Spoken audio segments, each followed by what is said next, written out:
Another mass shooting in America, something that, of course, we've all become very accustomed to, sadly. And I guess the shock of it not always what it once was.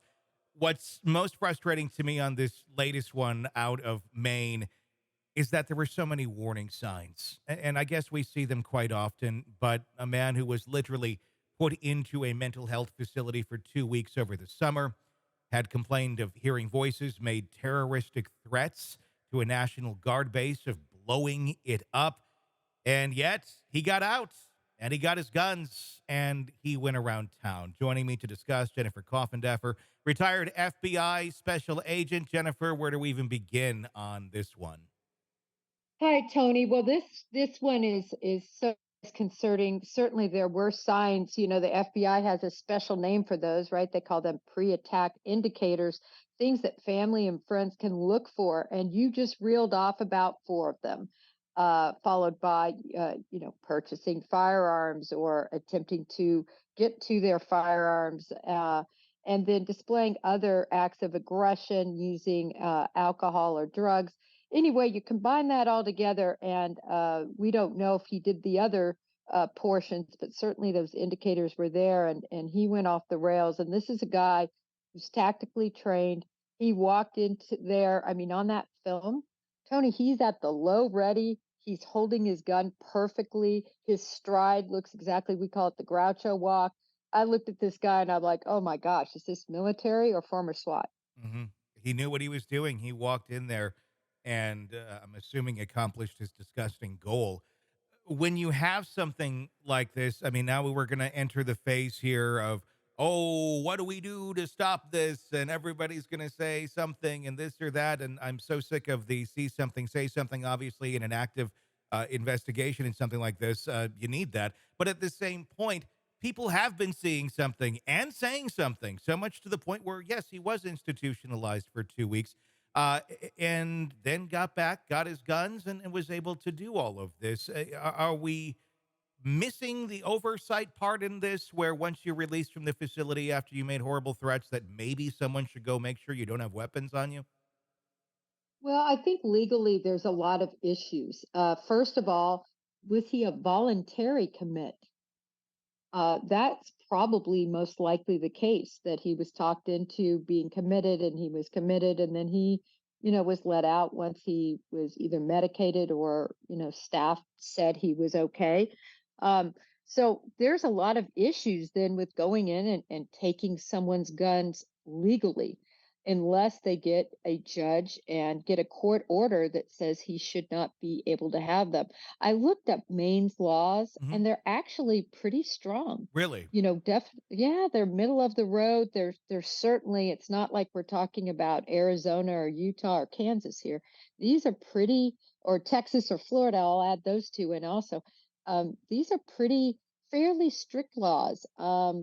But it doesn't mean you can go in and just take somebody's gun because they have a stint at a mental institution. And I'm not saying it shouldn't be that way, Tony. I'm just saying it's not that way virtually anywhere. So it's not that, and I guess it might be something a lot of us just assume because it feels like common sense, but so many things are not common sense. If you have someone who's made threats like this to it was a National Guard base threatening to shoot it up specifically, and he is very well versed in weapons. It's part of his job.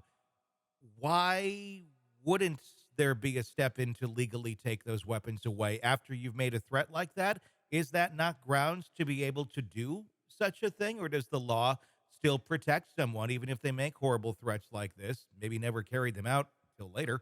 But I would see that to be the window for someone to step in and say, look, you make threats like this, you don't get guns anymore. Well, there certainly are states that have yellow flag and red flag laws, they call them, that do bring attention to mental health issues and being able to take somebody's weapons. But there are steps, judicial steps that have to be taken. And those weren't taken here. Mhm. Who would take them? In other words, I was thinking to myself, is that the family that's going to reach out and try to get that order? Would that have been the military, National Guard, where apparently now I'm hearing mixed reports, but everything I'd read, Tony said he's a firearms instructor Mhm. at the National Guard. I mean, they're entrusting him with firearms every day and their arsenal. Yeah. That's the thing. I mean, it looks good on paper as a law, and there probably were specific steps that maybe if somebody said something and say something and do something, say something, see something, say something, do something is different. It's like nobody did anything when they realized that this man was a threat and wasn't quite right. And if it's just sits there of like, well, here's the path. If no one takes the path to stop someone like this, then what good is it if there isn't something else that can go in and really make sure that this can't happen, that he can't have access to these sort of things. It'd be the same. I guess it's just as broken down as our child welfare system, if you will. There's plenty of reports or blatant, obvious issues with many homes, and it's just, well, we'll get to it when we can. We're very short staffed, and maybe that's part of this here too. Who does these things? Who enforces the laws that we actually do have on some of these things to prevent this?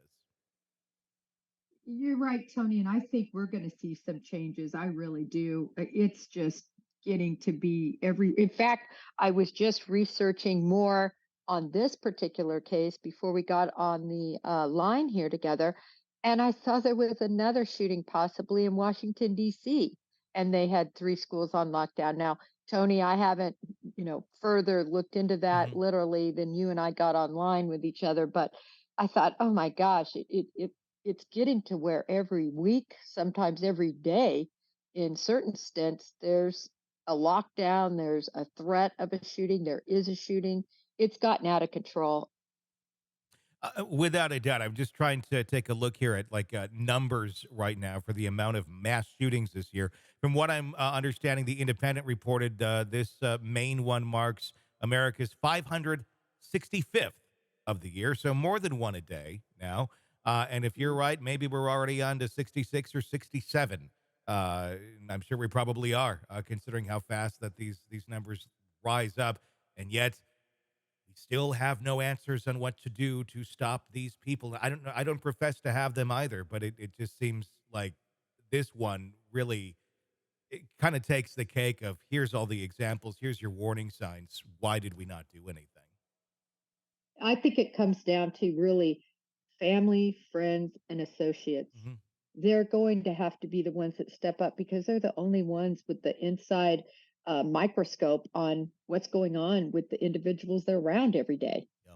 They see it, they hear it, they, know what, and they probably have those concerns. And yet, I'm not trying to, blame these families necessarily, but I think that's it's gonna take Mhm. in a nutshell, Tony. It's gonna have to take these individuals stepping up and taking stronger action and laws being in their favor where something can be done. But Tony, our gun laws are so loose Mhm. that it would be easy for him to just get another gun, even if they took the guns he had. So And I I don't. agree with you, and I'm not. I mean, it's not the gun's fault here by any means. I'm not going down that road, and I agree. If he wanted to, he would. But speed bumps is kind of what I look at it as. If you put more speed bumps in place for people who are not mentally well, may potentially have a penchant to do something like this. If you have a few more speed bumps, maybe that will slow them down. Maybe they'll even stop them if you put enough in place and really make it difficult to go there. But if that's really what you want, you'll get there in some way, shape, or form. I don't know, like why can't we just put a few more speed bumps in line to slow sort some of this down? I would imagine maybe we'll get down to maybe one a day as opposed to 560 some that we're at. We're not even at the end of the year yet. Well, and Tony, I did want to mention something about a speed bump, as you Mhm. say. When there was a threat made toward that National Guard facility where he worked, Yeah. that to me could have been a possible charge, especially if anything was sent over the wire, in other words, cellular, if there were any conversations, if there were any threats other than in person, and even if they would have been in person, that to me would have been a true sticking point of a possible charge. And then at least you get the ball rolling. And make him held accountable for making these threats, and you have people looking in. Yeah, without a doubt. Hey, it's Tony Brueski. If you want more of our interview with our guests, be sure to check out our podcast, Hidden Killers with Tony Brueski. Just search that wherever you download podcasts and press subscribe. Also, you can check out our YouTube channel for the full video version of the interviews as well, under the same name, Hidden Killers with Tony Brueski. Check it out, subscribe, binge, and enjoy. Thanks for watching.